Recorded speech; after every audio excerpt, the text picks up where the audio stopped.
Anil classes YouTube channel को subscribe करें और बेल आइकन जरूर दबाएं।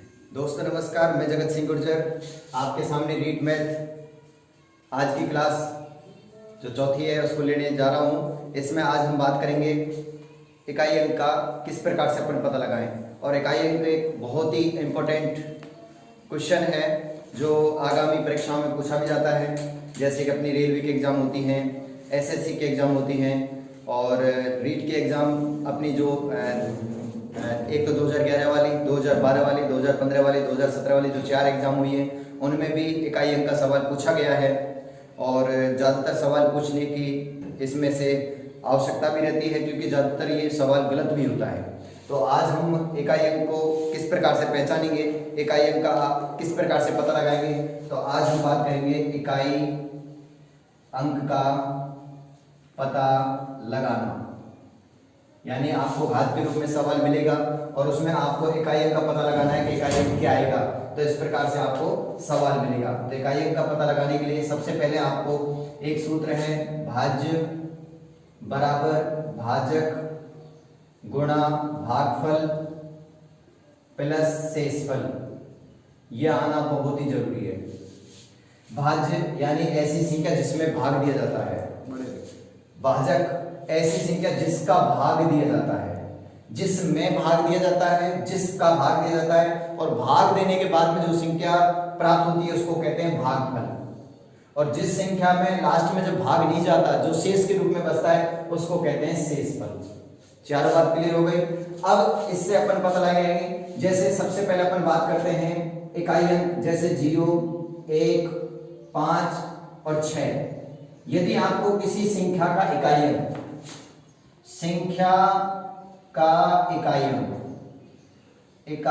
अंक यदि आपको 0 मिल जाए, 1 मिल जाए, 5 मिल जाए, 6 मिल जाए, किसी संख्या का यदि इकाई अंक 0, 1, 5, 6 मिल जाए और इसकी कितनी भी घात हो, तो इनका इकाई अंक हमेशा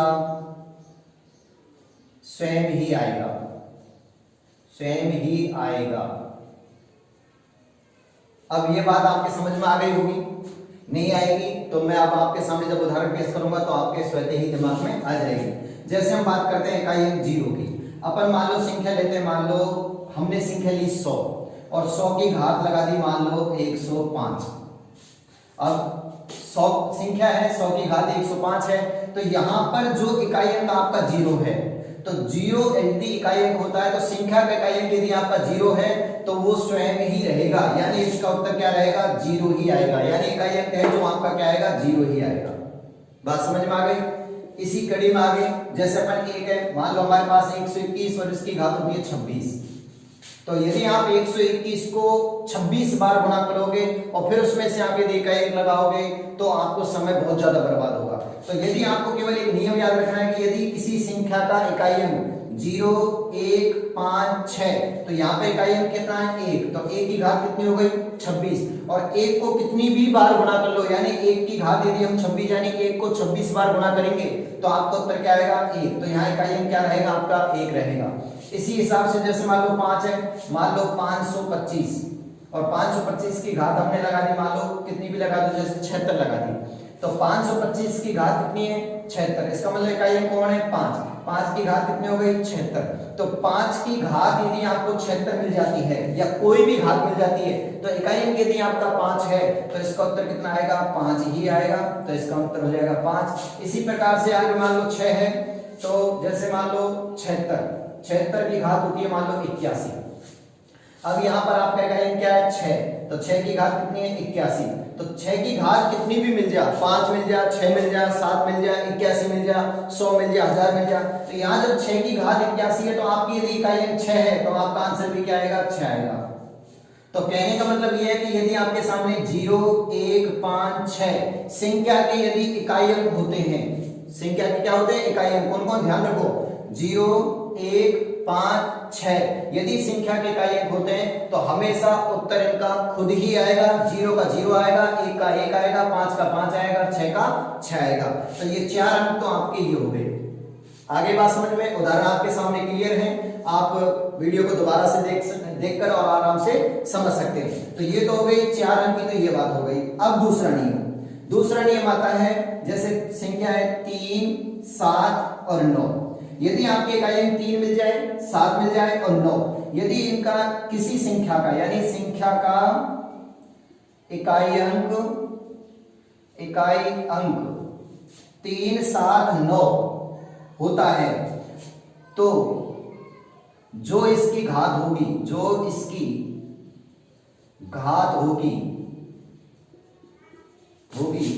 और घात में 4 का भाग देने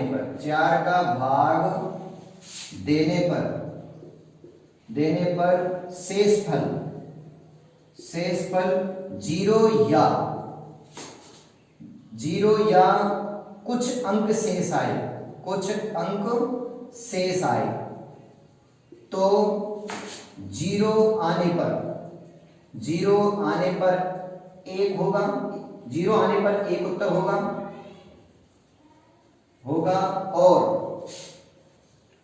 और शेष बाकी अंक आने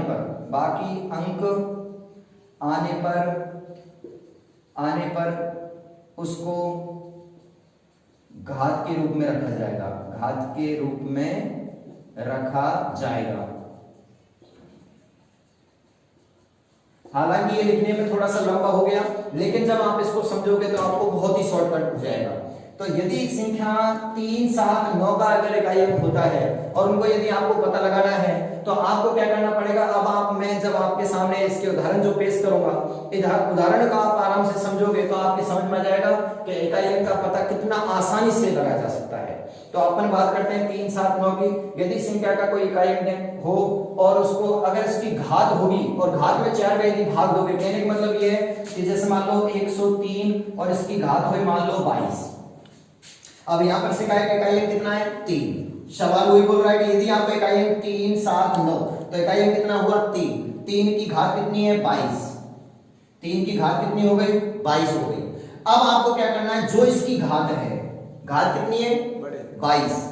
तो 3 की घात कितनी है? 22 है। तो आपको क्या करना पड़ेगा, 22 में 4 का भाग देना पड़ेगा।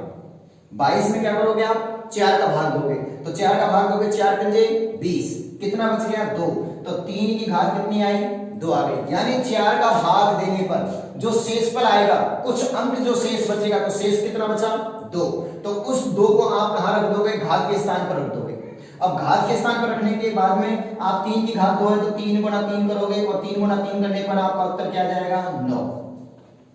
इस प्रकार से आप उत्तर पर पहुंच जाओगे। अब दूसरी बात आती है, यदि आपका शेषफल 0 हो जाए, जैसे 103 और घात हो गई आपकी 20। सवाल वही है, 103 घात आपकी 20 है, तो यहां पर 3 की घात कितनी है? 20 है। तो 3 की घात जब 20 है तो 20 में आप 4 का भाग दोगे, 20 में 4 का भाग दोगे तो क्या आएगा? 0 शेषफल बचेगा। और जब किसी संख्या का 0 शेषफल बच जाए तो आपको उत्तर क्या आएगा? 1 आएगा। तो इसका मतलब आपकी इस संख्या का जो इकाई अंक आएगा वो क्या आएगा? 1 आएगा। इसी प्रकार से आगे हम बात करते हैं, जैसे मान लो हमने यहां ले लिया मान लो 77 और 77 की घात लगा दी मान लो 17। 77 की घात कितनी लगा दी? 17। तो यहाँ का n क्या है? 7। 7 की घात कितनी हो गई? 17 हो गई। अब यहाँ 7 की घात जब 17 है तो 17 में हम 4 का भाग देंगे। 17 में जब 4 का भाग देंगे तो आपका यहाँ शेषफल कितना बचेगा? 1।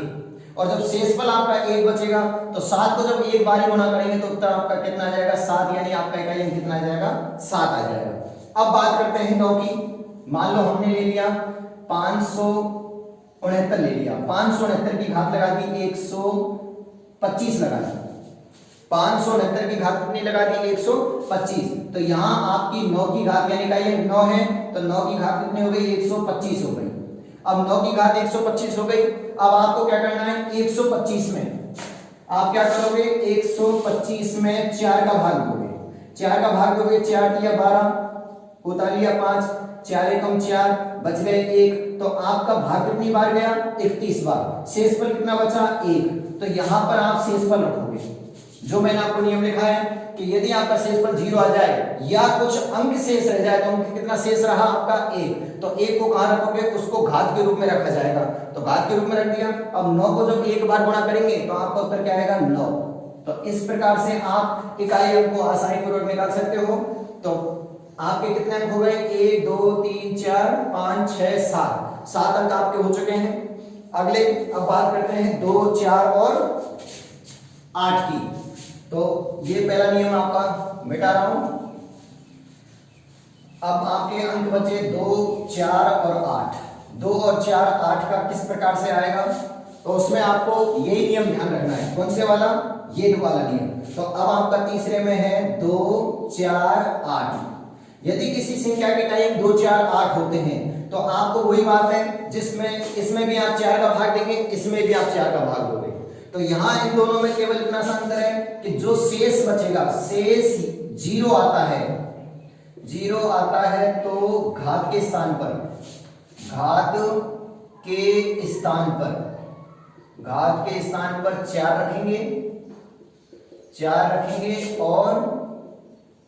और शेष अंक आता है, शेष अंक आता है तो उसे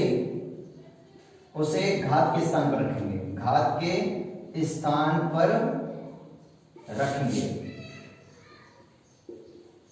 ये इसमें भी आपने 4 का भाग दिया, इसमें भी आपको 4 का भाग देना पड़ेगा। दोनों बात एक ही है, इसमें भी 4 का भाग देना है, इसमें भी 4 का भाग देना है।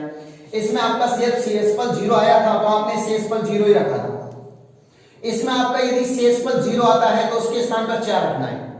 इतनी सी बात ध्यान रखनी है। और बाकी का सेम टू सेम, और बाकी का अगर शेषफल 1 बचेगा तो 1 रखोगे, 2 बचेगा तो 2 रखोगे, 3 बचेगा तो 3 रखोगे। लेकिन अगर शेष 0 आता है तो उसकी जगह आपको 4 रखना है। अब सवाल लेते हैं, जैसे 102 की घात हमने यहां लिख दिया मान लो 24। 102 की घात हमने क्या लिख दी? 24 लिख दी। अब यहां 2 की घात कितनी है? 24। अब आपको खूब पता है कि 2 का भाग 24 में 4 का भाग पूरा पूरा चला जाएगा, 4 छक्की 24। तो आपकी यहाँ 2 की घात कितनी आई? 0। तो यहाँ नियम है कि 0 यदि आता है तो आपको क्या रखना है? 4 रखना। तो आप यहाँ 0 नहीं रखकर क्या रखोगे? 4। अब 2 को जब 4 बार गुणा करोगे आप, तो 2 को 4 बार गुणा करेंगे तो क्या अंक आपको पता लग जाएगा। 2 को 2 से गुणा करेंगे 4, 4 को 2 से गुणा करेंगे 8, 8 को 2 से गुणा करेंगे 16, तो 16 का ये क्या आ रहा है? 6। तो आपका 6 आपका आंसर हो जाएगा। आगे बात समझ में? आगे इसी प्रकार से हम जैसे और उदाहरण लेते हैं। अंक बड़े लिखो सर, दिख नहीं रहा। ठीक है, अब आगे बात करते हैं। जैसे मान लो यहां लिखा हमने 262 और 262 का जैसे हमने ले लिया 22। क्या ले लिया? 22। तो यहां हमारे 2 की जगह घात कितनी है? 2 की घात कितनी हो गई? 22। अब बात वही है कि अपन को 4 का भाग देना है। तो 4 का भाग देने के बाद में 22 में जब 4 का भाग दोगे तो शेषफल कितना बचेगा? 2 बचेगा।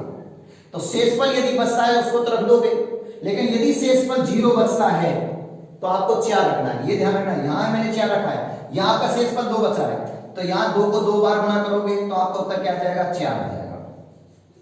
आगे बात करते हैं 4 की। मान लो हमने इकाई अंक ले लिया 4 और इसकी घात अगर हम लगाते हैं, मान लो हमने घात लगा दी यहां 100। घात कितनी लगा दी? 100। तो यहां 4 की घात कितनी हो गई? 100 हो गई।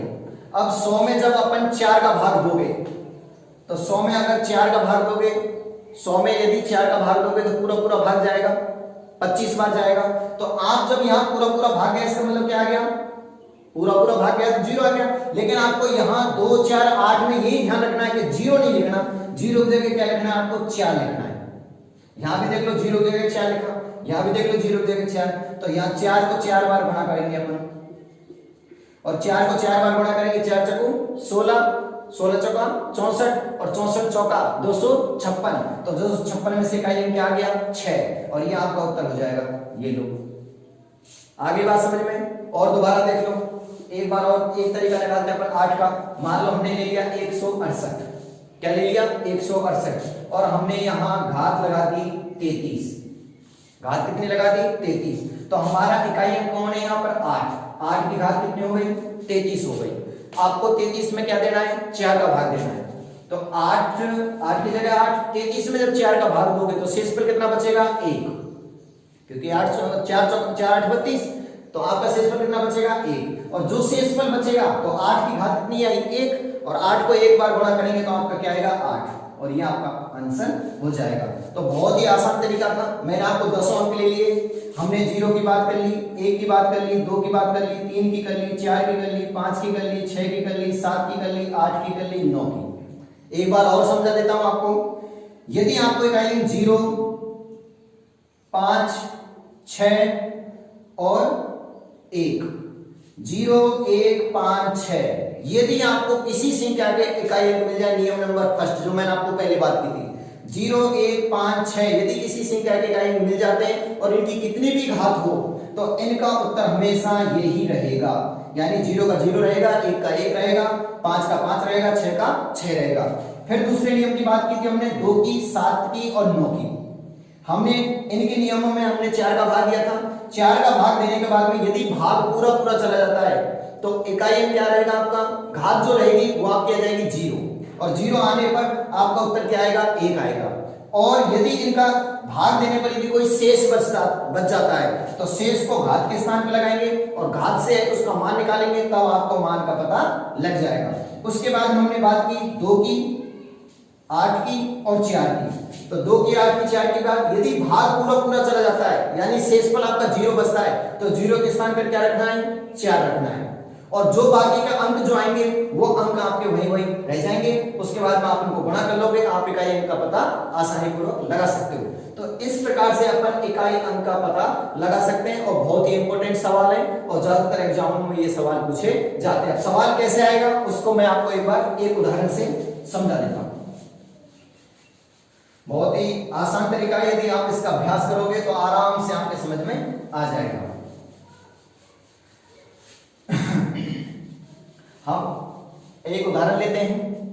जैसे हमने लिया यहां पर 103 की घात 25 गुणा 105 की घात 42 गुणा 101 की घात 56 और गुणा हमने यहां ले ली 107 की घात 48। और आपसे प्रश्न आएगा इकाई अंक ज्ञात कीजिए। इस प्रकार से प्रश्न आएगा 103 की घात 25 गुणा 105 की घात 42 गुणा 101 की घात 56 गुणा 107 की घात 48। 3 नियम हैं। यदि आपको 3 नियम याद है तो आसानी पूर्वक मात्र 1 मिनट में आप इस सवाल को कर सकते हो। 1 मिनट तो बहुत ज्यादा टाइम बता दिया, हालांकि 10 सेकंड का सवाल है ये बस, अगर आपको नियम क्लियर है तो। और यदि आपको नियम क्लियर नहीं है तो आप इनको गुणा करते करते रह जाओगे, आपका पेपर रह जाएगा, आपका सवाल होगा भी नहीं। अब देखो बहुत आसान है। 3 का नियम था कि आपकी जो घात है इस घात में 4 का भाग दो। तो यहां पर पहले अपन घात की बात करते हैं। 3 की घात कितने हो गए 25, 5 की घात कितने हो गए 42, 1 की घात कितने हो गए 56 और 7 की घात हो गई आपकी 7 की घात हो गई 48। घात की बात करिए, इकाई अंक की बात कर ली, क्योंकि इकाई अंक से बात मतलब है इकाई अंक को हो ही लेना है और इकाई अंक ही आगे बढ़ता है। अब देखो 3 की बात, 3 का नियम क्या कहता है कि घात में 4 का भाग दो। तो घात कौन है 25, 25 में 4 का भाग दोगे तो घात शेष पर कितना बचेगा 1 बचेगा। बात क्लियर?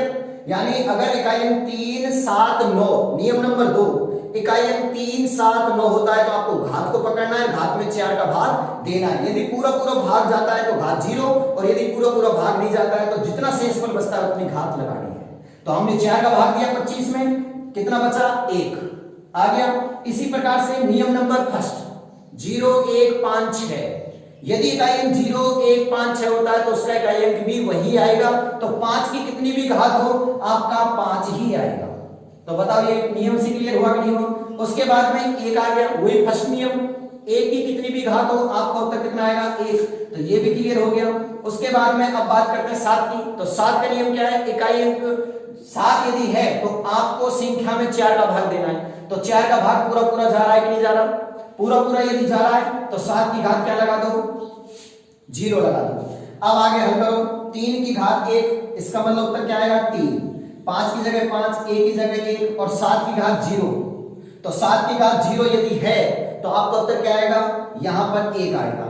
नियम नंबर 2, यदि 3, 7, 9 आपके इकाई अंक हैं और उनकी यदि कोई घात है और उस घात में 4 का पूरा पूरा भाग चला जाता है तो आपकी घात क्या बनेगी 0 और घात 0 आती है उसका उत्तर क्या हो जाएगा 1। अब इनको गुणा कर लो, 5 दिया 15 और 5 5 इन दोनों को गुणा करेंगे 15 और इन दोनों को गुणा करेंगे 1 और इकाई अंक को इकाई अंक से गुणा करेंगे, उत्तर क्या आएगा 5। तो इस प्रकार से आप सेकंडों में आपका आंसर क्लियर हो जाएगा। यदि आपको नियम याद होगा तो आसानी पूर्वक चाहे गुणा का सवाल हो, चाहे बाकी का सवाल हो, चाहे जोड़ का सवाल हो, सवाल चाहे छोटा है चाहे सवाल बड़ा है, आसानी पूर्वक आप इकाई अंक के आधार पर आपके आंसर को निकाल सकते हो। तो ये वीडियो आपको अच्छी लगी हो